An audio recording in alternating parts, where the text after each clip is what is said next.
आपने महसूस किया होगा कि जो लोग अच्छे कर्म करते हैं वो परेशान रहते हैं, वहीं जो बुरे कर्म करते हैं वो खुशी से रह रहे होते हैं।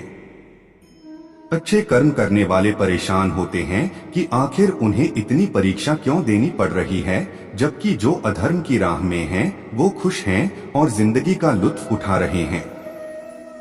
अगर आपके मन में भी ये सवाल आया है तो आज हम आपको इसका जवाब देंगे। ये जवाब वो है जो भगवत गीता में लिखा है और श्री कृष्ण ने अर्जुन को दिया था। भगवत गीता में वर्णित कथा के अनुसार जब भी अर्जुन के मन में कोई दुविधा होती थी तो वो श्री कृष्ण के पास पहुंच जाते थे। एक बार की बात है, अर्जुन भगवान श्री कृष्ण के समीप आकर कहा कि वो दुविधा में हैं और इसका जवाब वो चाहते हैं। तो श्री कृष्ण ने पूछा कि क्या सवाल है। अर्जुन ने कहा, मुझे ये जानना है कि अच्छे लोगों के साथ हमेशा बुरा ही क्यों होता है, वहीं बुरे लोग खुशहाल दिखते हैं। अर्जुन के मुंह से ऐसी बातें सुनकर श्री कृष्ण मुस्कुराए और कहा, मनुष्य जैसा सोचता है और महसूस करता है वैसा कुछ नहीं होता है, बल्कि अज्ञानता की वजह से वो सच्चाई नहीं समझ पाता है। अर्जुन उनकी ये बात समझ नहीं पाए। तब श्री कृष्ण ने अर्जुन से कहा, पार्थ, मैं तुम्हें एक कथा सुनाता हूँ, उसे सुनकर तुम समझ जाओगे कि हर प्राणी को उसके कर्म के हिसाब से ही फल मिलता है। प्रकृति हर किसी को अपनी राह चुनने का मौका देती है। अब वो मनुष्य की इच्छा पर निर्भर करता है कि उसे धर्म की राह चुननी है या अधर्म की। कथा शुरू करते हुए श्री कृष्ण ने कहा, एक नगर में दो पुरुष रहा करते थे। एक पुरुष व्यापारी था जिसके जीवन में धर्म की बहुत महत्ता थी। वो पूजा पाठ में यकीन रखता था।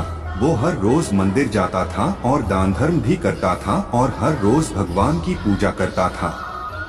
वहीं दूसरा पुरुष बिल्कुल विपरीत था। वो हर रोज मंदिर तो जाता था लेकिन पूजा करने नहीं, बल्कि मंदिर के बाहर से जूते चप्पल चुराने। उसे दान और धर्म से कोई लेना देना नहीं था। समय बीतता गया और एक दिन बहुत जोर की बारिश हो रही थी। इस वजह से मंदिर में पुजारी के अलावा कोई नहीं था। ये बात जब दूसरे पुरुष को पता चली तो उसने कहा कि ये सही मौका है मंदिर का धन चुराने का। पंडित से नजर बचाकर उसने मंदिर का सारा धन चुरा लिया। उसी समय धर्म कर्म में विश्वास रखने वाला व्यक्ति भी मंदिर पहुंचा। दुर्भाग्य से मंदिर के पुजारी ने उसे ही चोर समझ लिया और चिल्लाने लगे। वहां लोग एकत्र हो गए और उसे बहुत मारा। किसी तरह वो बचते बचाते वहां से निकला तो दुर्भाग्य ने उसका साथ वहां भी नहीं छोड़ा। मंदिर के बाहर वो एक गाड़ी से टकरा गया और घायल हो गया।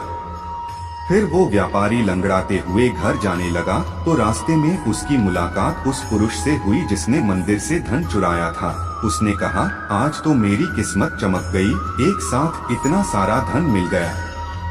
ये सब देखकर उसे बहुत बुरा लगा और उसने अपने घर से भगवान की सारी तस्वीरें निकाल दी। कुछ सालों बाद दोनों पुरुषों की मृत्यु हो गई। मरने के बाद जब दोनों यमराज की सभा में पहुंचे और भले पुरुष ने दूसरे व्यक्ति को देखा तो उसे बहुत गुस्सा आया। उसने क्रोधित होकर यमराज से पूछ ही लिया, मैं तो हमेशा अच्छे कर्म करता था, दान में विश्वास रखता था, उसके बदले जीवन भर मुझे अपमान और दर्द ही मिला और इस व्यक्ति को नोटों से भरी पोटली। आखिर ऐसा भेदभाव क्यों? इस पर यमराज ने कहा, पुत्र, तुम गलत समझ रहे हो। जिस दिन तुम्हारी गाड़ी से टक्कर हुई थी वो दिन तुम्हारे जीवन का आखिरी दिन था, परंतु तुम्हारे अच्छे कर्मों की वजह से तुम्हारी मौत सिर्फ एक छोटी से चोट में बदल गई। तुम इस दुष्ट व्यक्ति के बारे में जानना चाहते हो। दरअसल इसके भाग्य में राजयोग था, मगर इसके कुकर्मों और अधर्म की वजह से वो सिर्फ एक छोटी सी धन की पोटली में बदल गया। कथा सुनाने के बाद श्री कृष्ण अर्जुन से कहते हैं, पार्थ, क्या अब तुम्हें तुम्हारे सवाल का जवाब मिल गया? ऐसा सोचना कि भगवान तुम्हारे कर्मों को नजरअंदाज कर रहे हैं, ये बिल्कुल भी सत्य नहीं है। भगवान हमें कब क्या किस रूप में दे रहा है मनुष्य को समझ में नहीं आता है।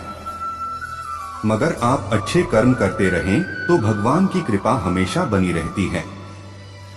इसलिए अपने अच्छे कर्मों को बदलना नहीं चाहिए। क्योंकि उसका फल हमें इसी जीवन में मिलता है। इसलिए मनुष्य का फर्ज है कि वो हमेशा अच्छे कर्म करते रहें, क्योंकि श्री कृष्ण ने गीता में भी बताया है कि किसी के द्वारा किया गया कर्म बेकार नहीं जाता है, चाहे वो अच्छा हो या बुरा, उसका फल उसे अवश्य ही मिलता है।